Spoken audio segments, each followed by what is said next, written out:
abantu benshi iyo bari busy badashaka ko hagira ubahamagara akenshi bashyira akadege muri telefone yabo. Gusa ibyo bishobora kuba byakupa mobile data zawe ukaba utazikoresha. Muri ino video ngiye kwereka uburyo wabikora umuntu akaba ataguhamagara kandi ukaba wakoresha mobile data zawe uwo kanhamagara ushaka. Nkuko nayimaje kubivuga rero ubu tugiye kubirebera hamwe. Urabona ko ubusanzwe iyo ushyize akadege muri telefone yawe udashobora gufungura mobile data ngo bikunde. Bityo akaba ariyo mpamvu tugiye kureba uburyo wabikora kandi na mobile data zigakunda. Let's go.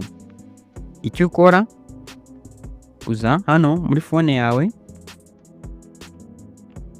ukandikamo akanyenyeri 21 akanyenyeri 04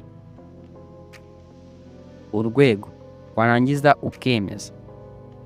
Bahita bavuga ngo my code started, ukahita baguha ino message ivuga ngo call forwarding registration was successful. Ubwo weho uhita ukora kuri OK. Hanyuma iyo ushaka kubivanamo wenda icyari gitumye ubikora kirangiye urekeye kuba busy, ushobora kugaruka ugakanda akanyenyeri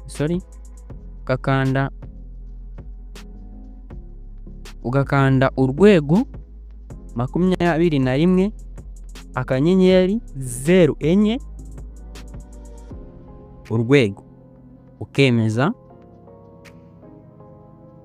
Nanone unategereza kubwira ngo call forwarding service has been disabled. Ubwo bavuze ngo bya bindi wari wemeje ubu maje kubikuramo. Wowe icyo ukora uhituza hano kuri OK.